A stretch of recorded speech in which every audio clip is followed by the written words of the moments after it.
A Tesla Robotaxi in Austin pushed through Bollards after repeated stops, testing claims of an impeccable, unsupervised record. This is Tesla Shorts Time, episode 577.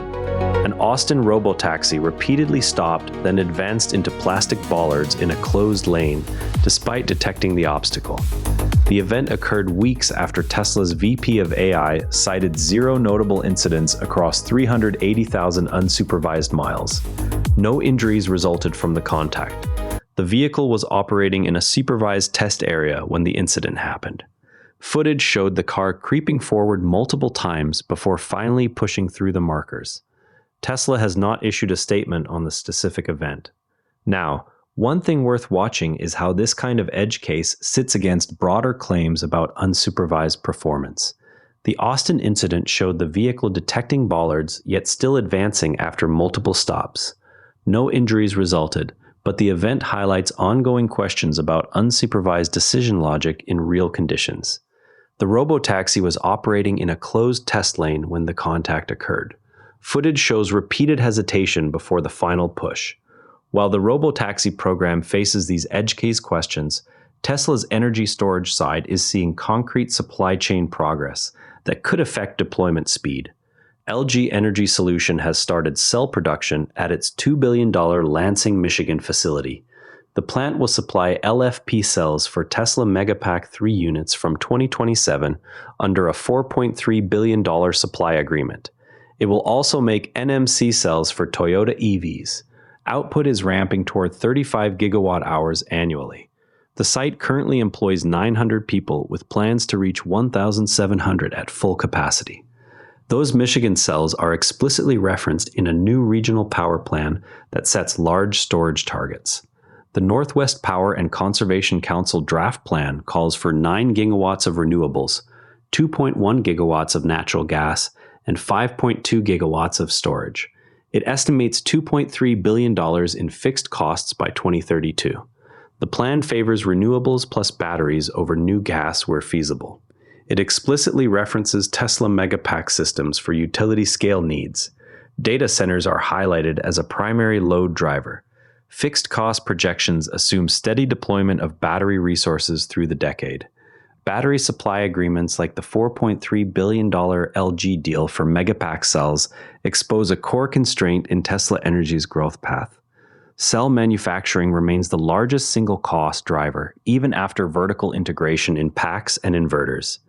Domestic plants must still clear yield and scale hurdles before they fully displace imported supply. When those plants reach 35 gigawatt hours annual output, the marginal cost per stored kilowatt hour drops, but only if the cells meet the same cycle life and thermal specs already proven in fielded megapacks. The Lansing and Delta Township facilities together represent a deliberate bet on North American cell production to serve both Tesla's own storage products and third-party customers such as Toyota. Any delay in reaching nameplate capacity directly affects how quickly Tesla can bid on utility-scale projects that reference Megapack by name in their resource plans. The alternative is continued reliance on overseas cell makers, which carries tariff, logistics, and policy risk that a Texas or Michigan facility can sidestep. Yet building that capacity requires years of capex before the first dollar of margin appears. The Northwest Power Plan's 5.2 gigawatt storage target shows how quickly utility demand can outpace any single supplier's ramp. Tesla therefore faces a straight trade-off between locking in long-term domestic cost curves and accepting slower near-term deployment velocity.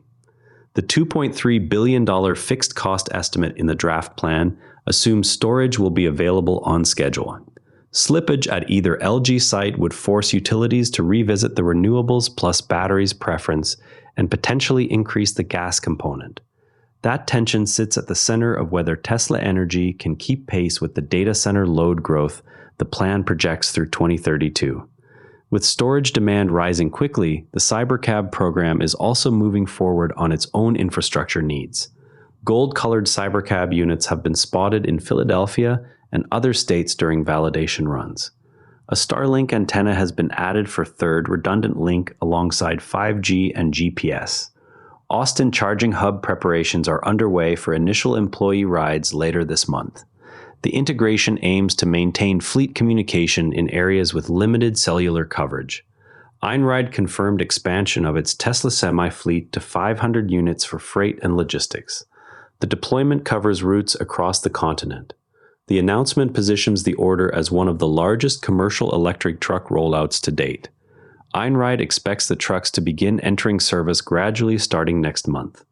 The move supports the company's plan to more than double revenue growth in the second half of the year. On a smaller scale, the Cybertruck program is also moving into review territory. Teslarati received app access for an upcoming Cybertruck AWD review. The access enables direct vehicle interaction for testing. Review preparations include checking performance metrics and software features on the dual-motor variant. The account shared the update with an image of the app interface. Meanwhile, questions have surfaced about another Texas infrastructure project. Observers noted that drawings for the Texas charging hub show V3 cabinets rather than wireless hardware. This comes despite references to 80 wireless chargers in Phase 2. The discrepancy questions the accuracy of wireless charging claims for the site. Community discussion centered on whether the Phase 2 plans had been updated or if the original description overstated the technology. The post highlighted the mismatch between the drawing and the stated equipment list. Cybercabs spotted in Philadelphia add another city to the list of locations where the two-seater Robotaxi has been observed during testing. The images show the distinctive gold-colored units that have appeared in other test markets. Footage captured a gold-colored Cybercab with Starlink hardware during public road testing. The addition marks further evolution in the autonomous two-seaters connectivity setup. The vehicle was spotted with the satellite antenna mounted on the roof. Tesla is preparing a dedicated charging hub in Austin to support the upcoming Cybercab launch. Employee notifications indicate initial public rollout preparations are underway in the city. The hub is intended to handle the first employee rides later this month before wider service begins. Before we go, the next round of validation runs should show whether the added Starlink link changes how the vehicles behave in areas with patchy cellular coverage. And that's everything worth knowing about Tesla today. TSLA closed at $336.87, down $2.43, 0.7%. If the show saves you time, a quick rating on Apple Podcasts or Spotify goes a long way. You can also find us on X at Tesla Shorts Time. I'm Patrick in Vancouver. I'll see you tomorrow. This show comes to you from the NARA network. If you want another sharp daily briefing, Offshore North has you covered. Offshore ocean racing explained every Monday with a Canadian angle. All our shows are free at naranetwork.com. New to the network? naranetwork.com Start Here picks the right daily briefing for you in about 2 minutes. This episode used AI voice synthesis of my voice. Editorial selection and analysis are my own.